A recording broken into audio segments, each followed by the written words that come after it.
എല്ലാ കൂട്ടുകാർക്കും പുതിയൊരു വീഡിയോയിലേക്ക് സ്വാഗതം. ഇന്ന് നമുക്ക് നോർത്ത് ഇന്ത്യൻ സ്റ്റൈലിലൊരു പരിപ്പ് കറി ഉണ്ടാക്കാം.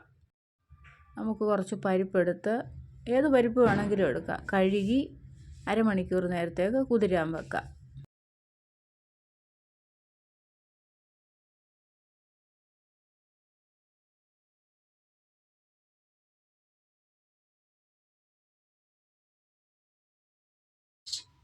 പരിപ്പ് കുതിരുന്ന സമയം കൊണ്ട് നമുക്ക് അതിന് വേണ്ട സാധനങ്ങൾ എടുക്കാം. ഒരു സവാള, ഒരു തക്കാളി, 2 പച്ചമുളക് എടുക്കണം. ഇഞ്ചിയും വെളുത്തുള്ളിയും നമുക്ക് ചതച്ചെടുക്കാം. പേസ്റ്റ് ഉണ്ടെങ്കിൽ ഇട്ടാലും മതി. അപ്പോൾ നമുക്ക് ചതച്ചിടാം. ബാക്കി സാധനങ്ങളെല്ലാം നമുക്ക് കട്ട് ചെയ്തെടുക്കാം. പച്ചമുളക്, സവാള ചെറുതായിട്ട് അരിയാം.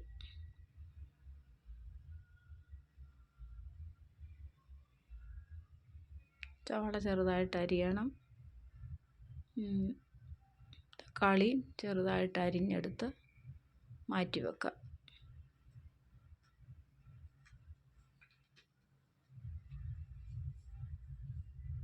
പരിപ്പ് കുതിർന്ന് കഴിഞ്ഞു. ഇനി നമുക്ക് ഒരു കുക്കറിലേക്ക് ഇത് മാറ്റാം.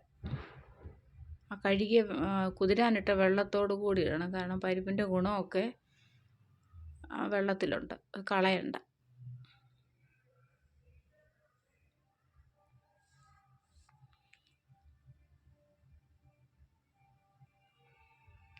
കുറച്ച് വെള്ളം കൂടി ഒഴിക്കാം. വെള്ളം കുറവാണ്. ഒരു 1/4 ടീസ്പൂൺ മഞ്ഞൾ, ഒരു 1/2 ടീസ്പൂൺ ഉപ്പുപൊടി ഇട്ട് കുക്കർ അടച്ച് സ്റ്റൗവിൽ വെക്കാം.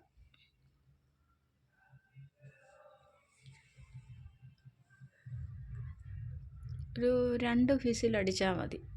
അപ്പോഴത്തേന് കാരണം അരമണിക്കൂർ കുതിർന്ന പരിപ്പായതുകൊണ്ട് വേകും. എന്നിട്ട് കുക്കർ തണുക്കുന്ന നേരം കൊണ്ട് നമുക്ക് വേറൊരു പാത്രം വെച്ചിട്ട് അതിനകത്തോട്ട് ഈ സാധനങ്ങളെല്ലാം വഴറ്റിയെടുക്കണം. ആദ്യം എണ്ണ ഒഴിച്ചു, ജീരകം ഇട്ട് പൊട്ടിക്കഴിയുമ്പം സവാള അരിഞ്ഞതിട്ട് പച്ചമുളകും കൂടി ഇട്ട് വഴറ്റാം. ബ്രൗൺ കളറൊന്നും വേണ്ട, ചെറുതായിട്ടൊന്ന് വഴന്നാൽ മതി. ഇഞ്ചിയും വെളുത്തുള്ളിയും ചതച്ചതും ഇട്ട് ഇളക്കാം. ഇനി നമുക്ക് തക്കാളി ഇടാം. തക്കാളി എളുപ്പം ഒന്ന് വഴന്ന് കിട്ടാൻ വേണ്ടി ഒരു ശകലം ഉപ്പിടാം.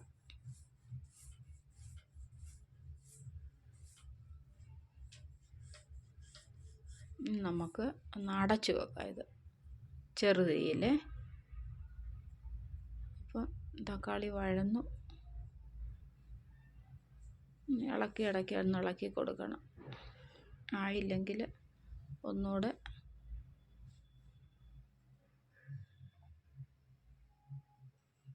ഇളക്കി.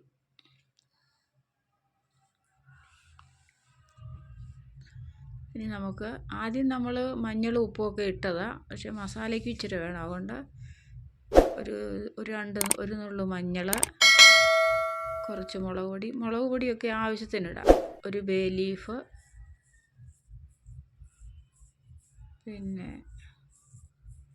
ഇട്ട് ഇളക്കണം.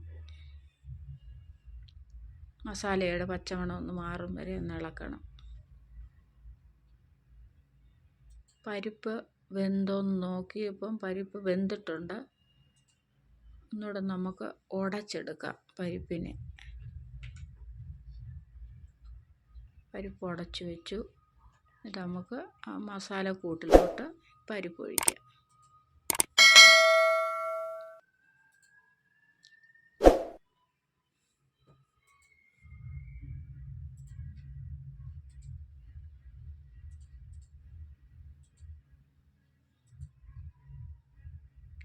കുറുകിയിരിക്കുക. ഒരു ശകലം വെള്ളം കൂടെ ഒഴിക്കുക.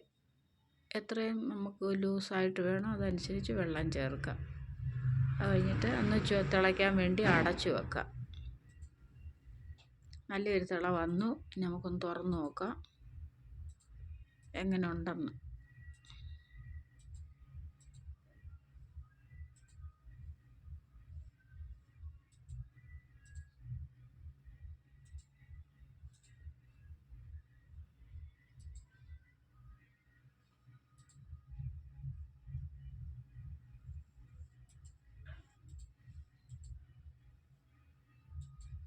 നമ്മൾ ആദ്യം ഉപ്പിട്ടതാണേ പരിപ്പ് വെന്തപ്പോൾ. അപ്പം ഇച്ചിരി ഉപ്പ് കൂടെ നോക്കിയിട്ട് ഞാൻ ഇടയ്ക്ക് ഇച്ചിരി ഉപ്പ് കുറവായിരുന്നു, അത് ഇട്ടിട്ടുണ്ട്. ഇനി നമുക്കൊന്ന് കടുക് വറുത്ത് ചേർക്കാം. ഇച്ചിരി എണ്ണ ചൂടായി, ഇച്ചിരി ജീരകം ഇട്ടു, ഇച്ചിരി കടുക് ഇട്ടു. കടുകും ജീരകവും ഒക്കെ ഇടുമ്പോൾ നല്ലപോലെ തിളച്ച് ചാടും, അത് സൂക്ഷിക്കണം. 2 വറ്റൽ മുളകിട്ടു. ഉള്ളി വേണമെങ്കിലും അരിഞ്ഞിട്ട് കടുക് വറക്കാം. ഒരു ശകലം മുകളിലിങ്ങനെ പൊങ്ങി കൊടുക്കാൻ വേണ്ടി ശകലം മുളക് പൊടി ഇടണം, ഒത്തിരി ഇടണ്ട. എരിയൊക്കെ കൊച്ചു പിള്ളേർക്ക് കൊടുക്കുകയാണെങ്കിൽ എരിയൊക്കെ സൂക്ഷിച്ചിട്ട്. എന്നിട്ട് നമുക്കിത് ഇതിനകത്തോട്ട് ഒഴിച്ചിട്ട് പെട്ടെന്ന് അങ്ങ് അടച്ചു വെക്കണം. അപ്പോൾ മണമൊന്നും പോകത്തില്ല. അപ്പം നമ്മുടെ പരിപ്പ് കറി റെഡി ആയിട്ടുണ്ട്. ഇനി നമുക്കിത് സെർവിങ് പ്ലേറ്റിലേക്ക് മാറ്റാം.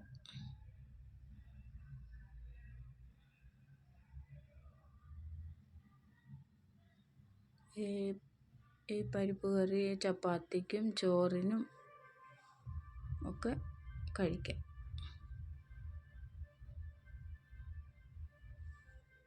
എല്ലാവരും ഇങ്ങനെ ഉണ്ടാക്കി നോക്കണേ. വീഡിയോ കാണണം എല്ലാവരും.